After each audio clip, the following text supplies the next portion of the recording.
book of James is a practical book. It could possibly be the most practical book in the Bible. And it is a manual for Christian living, as everybody shakes their head. James starts out by giving practical advice right from the beginning of the book and continues through to the end. So we're going to go ahead and we're going to read, starting in James 1, in the 5th verse. Is everybody in James? Starting in the 5th verse, it says this. Are you there? You find it? No. It's right after Hebrews.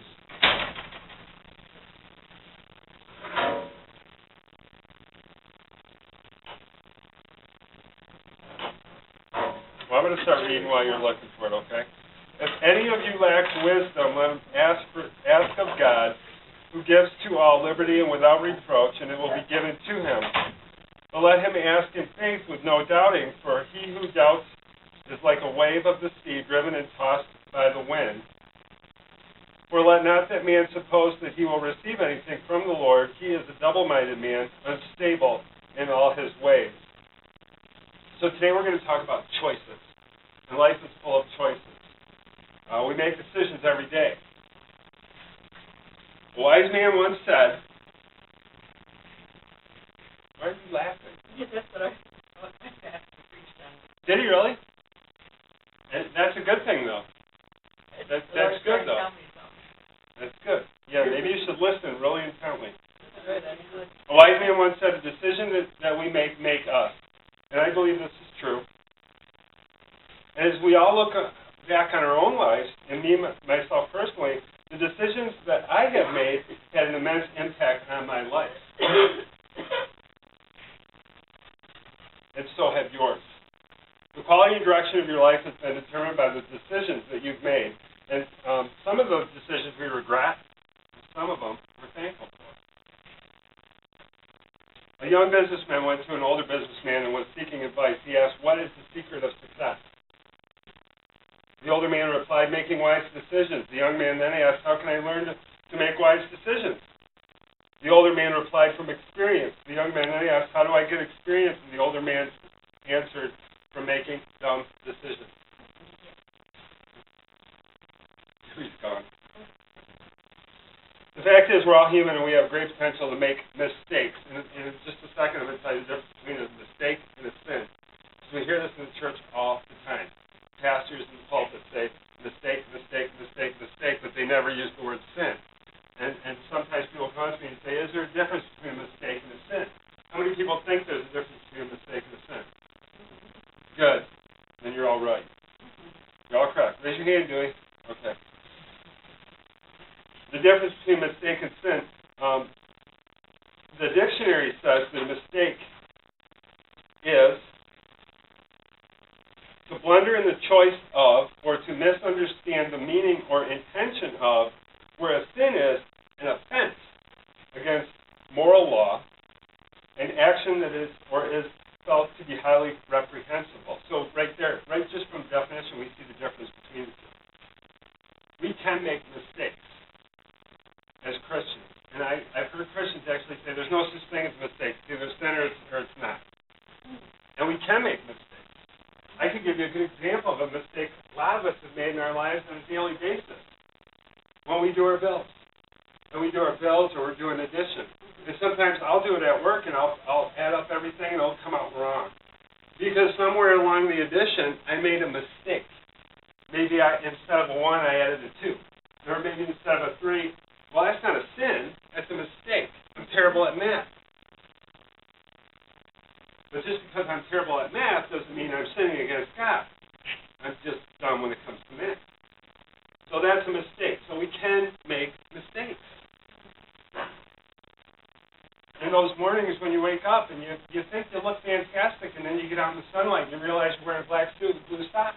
That's a mistake. Or really, really bright flowery sweater. And you say, man, that was a mistake. I should have never wore that today. It's raining. It's dark. But those are mistakes, and we can make mistakes as Christians. In the books of James, we have guidance on how to make wise decisions. James shows us the problem. He gives us a prescription, and it's all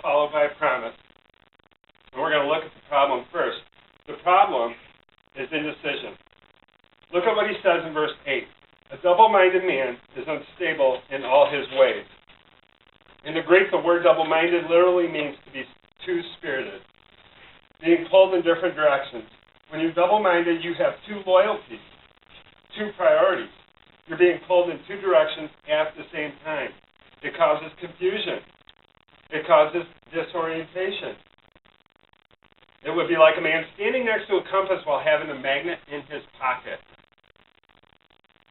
The compass wants to point to magnetic north. That is what it's designed to do. Yet because of the magnet in his pocket, the compass is pulled off course. So it's going two different directions at the same time. It's trying to do two different things at the same time, which we know is not possible. And it's not really pointing at either one accurately. And sometimes you have to make a decision, but you're pulled in two different directions. Being double-minded makes you unstable. You become confused. You become disoriented. Wow. That's something to think about. It produces an unstable lifestyle. Eventually, all your ways become unstable, and that's what James says when he says in verse 8, a double-minded man is unstable in all his ways. We're going to look at three areas that your ways can become unstable. You have unstable emotions. You worry when you can't decide. You become confused. You can't eat. You can't sleep. You ask yourself, what should I do? And if I make this decision, is it the right decision, or is it the wrong decision? Indecision creates emotional instability in our lives. It's like the guy who goes to the psychiatrist, and the psychiatrist asks him, are you indecisive? The person then answers yes and no. The psychiatrist asks, what do you mean? The guy answers, I used to be, but now I can't decide. Indecision causes unstable emotions. And we all have family members or know somebody like this, that a lot of their emotions are because they can't make a decision. Or we know people that just can't make a decision no matter how much you try to get them to make a decision. They waffle all the time. They're back and forth. It's either yes, it's either no, it's a maybe. I don't know, I'll get back to you, and you never hear from them again. We all know people like that. I used to be like that a lot, didn't I? I never could make up my mind. Ever. It was always Pam that made up my mind for me when it came to the kids. I'm like, yeah, whatever. Dads are good at that. Whatever. Yeah, whatever. But it can also cause unstable relationships. A lot of marriages are destroyed because of a lack of commitment. And I was talking to somebody the other day about why marriage, and you see a lot, and we've talked about this before, these young couples, and they get a house, or they get an apartment, they have a kid, and they never get married, or sometimes they do get married, like they're doing everything backwards. Their commitment or their priorities are completely backwards. Their first priority is to get a place with their mate. That's not really their mate because they're not married. And then their next priority is to have a kid feel like a family. But they don't really ever feel like a family. And we live in a society where splitting up is the thing that people think is going to happen anyway, so they don't commit to marriage. And I said, we got to get back to where the marriage commitment comes first, before the living together commitment, before the having children commitment. But I think kids today, the majority of them, not all of them, but a majority of them, have their commitments and their priorities all backwards. So a lack of commitment can destroy marriages today. Do I want it? Do I not want it? Do I want in? What if I stay in? Am I ending up going to get divorced? And you know, it's just so wishy-washy marriage today. There is no commitment in marriage today. It destroys families. When you're the parent, you keep changing the rules. It does not create a stable household. We're going through that with our dog right now. I let the dog jump up on me. I like it. Pam doesn't like it.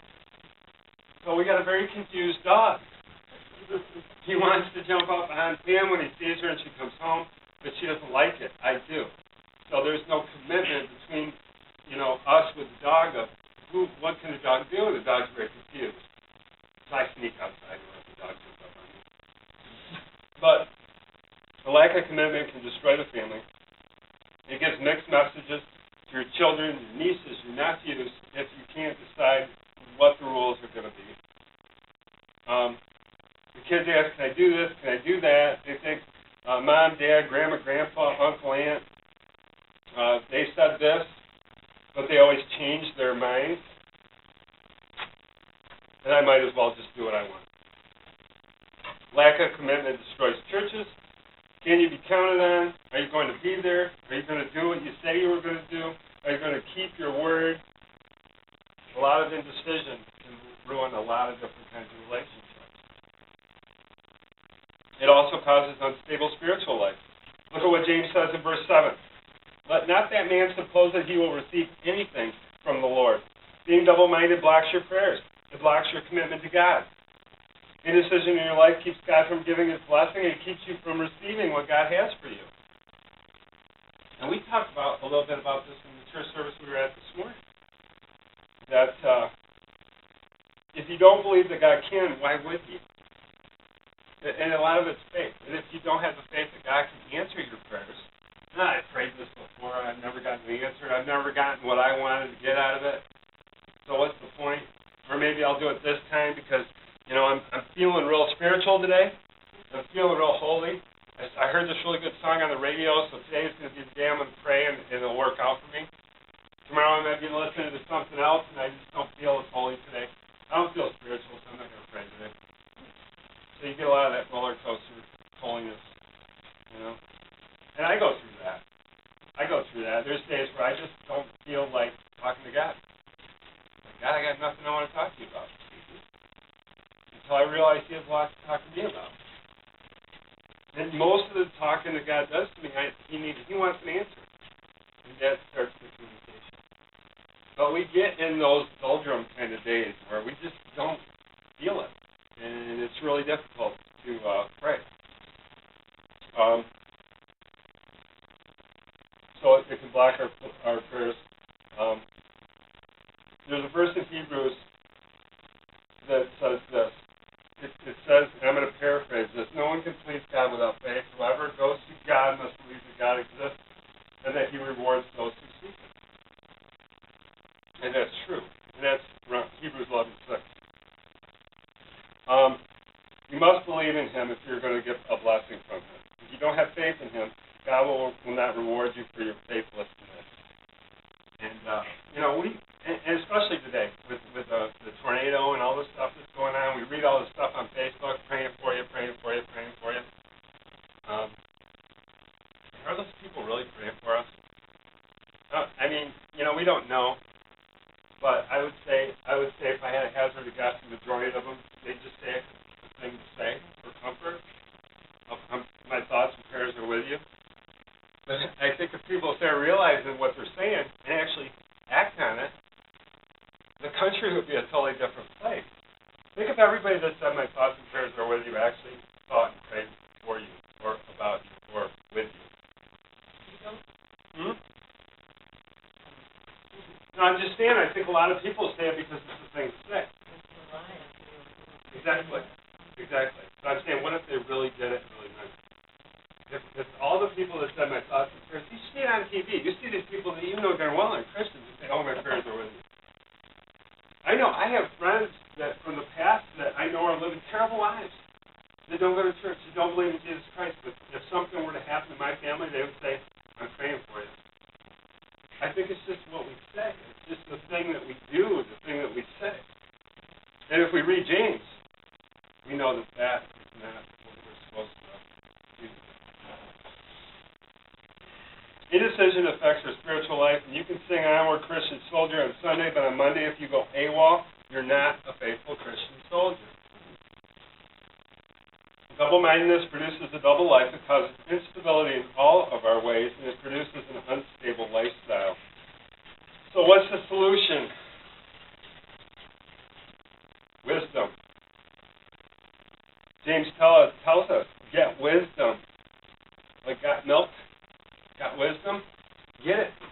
How do we get it? It says, James 1 verse 5 says, if any of you lacks wisdom, let him ask of God, who gives to all liberally and without reproach, and it will be given to him.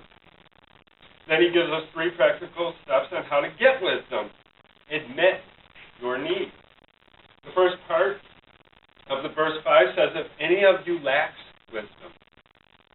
How would you know if you lack wisdom unless you examine yourself and see if you are lacking in wisdom? If any of you lacks wisdom. If you're lacking something, then you have a need for it. So the first thing you need to do is examine yourself and admit your need. There's a question. How many of you have so much wisdom that you don't need any more wisdom? None of us, right? We all can use more wisdom. I know I can. Pam tells me every day. We all should want to be wiser. We all lack wisdom in some areas. We don't know everything, even though you may know some people who think that they do know everything.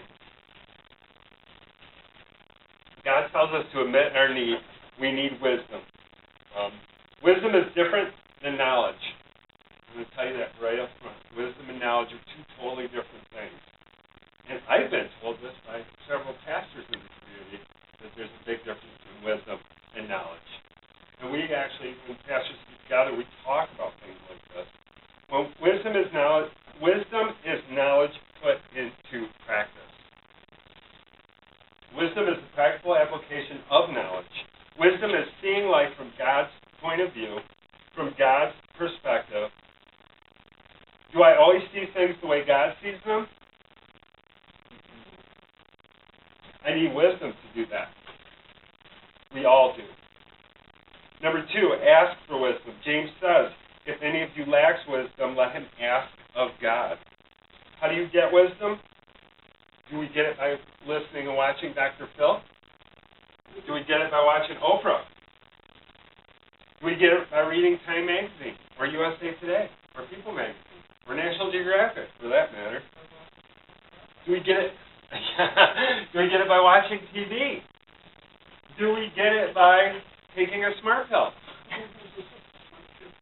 The Bible says in Proverbs 2:6, the Lord gives wisdom. From his mouth comes knowledge and understanding. Since the Lord gives wisdom, we need to ask him for it. We need to pray to him for it. Wisdom comes from God. Ask him to give you some. And how many of us pray for wisdom daily? Anybody? Anybody just sit down and say, God, give me wisdom today? That's a good idea.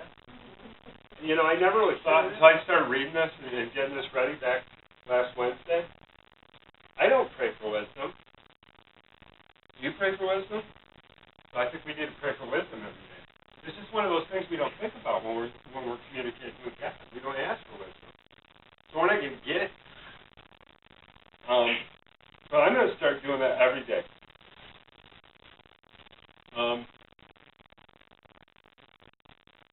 So we can do, we can ask him to guide us. We can ask him to guide us. We can ask him to lead us. We can ask him to show us the way. And when we ask for wisdom, you also need to ask in faith. You need to anticipate the answer. James says, if any of you lacks wisdom, let him ask of God, who gives to all liberally and without reproach, and it will be given to him, but let him ask in faith with no doubting. So we need to pay attention to the words with no doubting. If you want wisdom, ask the right person, then ask the right way, believing that God will answer you. Believe and don't doubt. This means that the key to wisdom is prayer, and the condition that we need to be in is faith. Have you ever prayed for something and not got it because you believe that God wasn't going to give it to you in the first place? Anybody? Anybody go into a prayer knowing that the answer to your prayer is going to be no? And that's the attitude you went into the prayer with? Oh, I'm going to ask God, but I know He's going to give it to me anyway. But I'll ask Him. If we go in like doubters, like, I don't think God can do that for me. This means, how many, everybody's kind of like smiling like, yeah, I do that all the time. Why did you ask when you believed God wasn't going to answer it anyway? It's like our garden. Exactly. It's like our garden. Oh, our garden's a better example. We put it in the garden. Everybody saw the pictures on Facebook. Pam was so excited. And it was like, oh, I hope the birds don't eat the seed. I hope it doesn't get too cold. I hope that it gets enough rain. Should we put the sprinkler on it? So I said, well, let's just give it to God. Let God take care of the plants. So we prayed, we asked God, you take care of it, we planted it, it's kind of out of our hands now, we'll do the things that we need to do, we'll water it, we'll shoot the crows out of it, we'll do what we need to do, but it's pretty much up to God to make sure the plants grow. So, you know, we didn't go in there and say, we're going to plant these seeds, we're not going to grow anyway, we're terrible at growing plants. You can't grow anything, everything we try to grow dies. So what's the point? Then we'll plant them anyway. And then never ask God to take care of them. Because we know that He won't take care of them anyway. Because we have black thumbs, not green thumbs. But that's pretty much it. We can't go in and ask God something thinking that He's just not going to do it anyway. It just doesn't make sense. There's no need to even ask if you know what the answer is that you think you're going to get. Because God is faithful. So we're going to look at verse 5 again. If any of you lacks wisdom, let him ask of God, who gives to all liberally and without reproach, and it will be given to him. God wants to give you wisdom. He is eager to give you wisdom. He is ready to give you wisdom. He wants to give you the best things that He can, but you got to ask first.